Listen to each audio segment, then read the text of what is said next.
पड़ जाई भारी। हाँ देख ले वो सुनो का सुनो जाता कि ना छतू पे चढ़ के तू दे तू बारू गाड़ी दिहल गाड़ी तोहर पड़ जाई भारी। कि कैसन लाहे बलनी मने बदतिया नतिया अखिया महारता कि बेरी बेरी बबरी झारता है नतिया अखिया महारता कि बेरी बेरी बबरी झारता।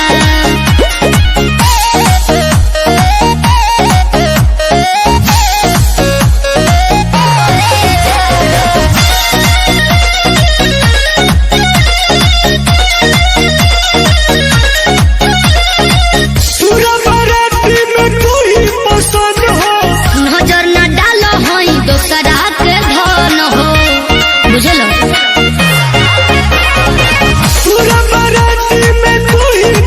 नजर न डालो हई दोसरा के धन हो कि हमके बुझता रे पकड़ी के भतिया नतिया अखिया मारता कि बेरी बेरी बबरी झारता है नतिया अखिया मारता कि बेरी बेरी बबरी झारता।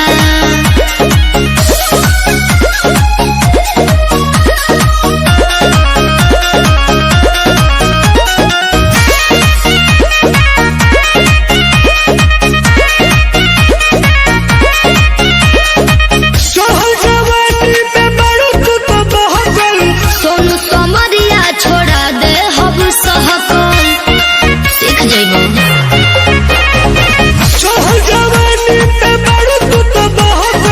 सोहन टुन टुन छोड़ा दे हब सहकल कि लइका देखेला सन कुकुरे के जतिया नतिया अखिया महारता कि बेरी बेरी बबरी झारता है नतिया अखिया महारता कि बेरी बेरी बबरी झारता।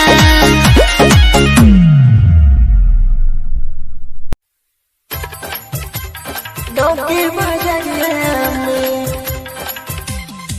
जंग मिले हमारा डोके बजरिया में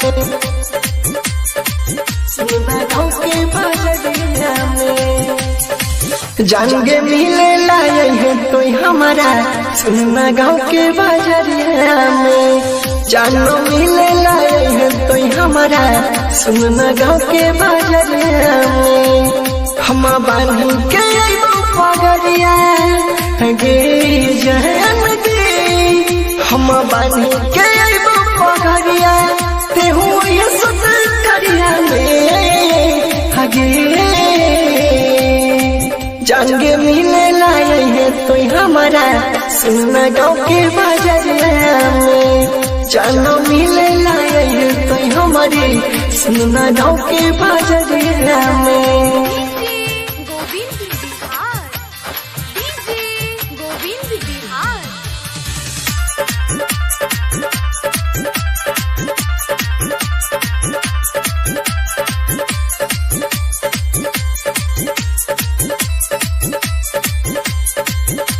जंगे मिले लाए हैं तो हमारा सुना गाँव के बजरिया में लागे छे बजरिया उहे खजूर भाला गाँव गे भमर पूरा जहांगीर टोला बगले के नाम गे बगले के मान हाँ लागे छे बजरिया उहे हमरे छे गाँव गे हमर पूरा जहांगीर टोला बगले के नाम गे अपना सखी के संगे आए हैं घुमेला हमरो नगरिया में हगे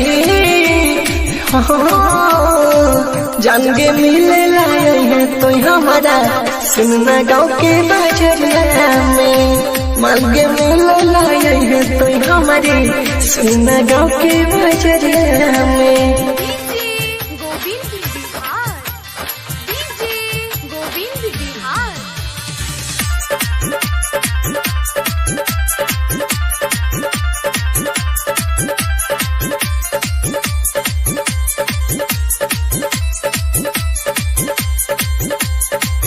जाएंगे मिले लाए हैं तो हमारा सुनना गाँव के बजरिया में। जे पियाला राउंडर करता तो हर इंतजार गे कृपानंद यादव रहता हम बगले में ठहरा गे के मार रूपला लड़ी के दिनेश करतो इंतजार गे सोनू सती सौरा बगले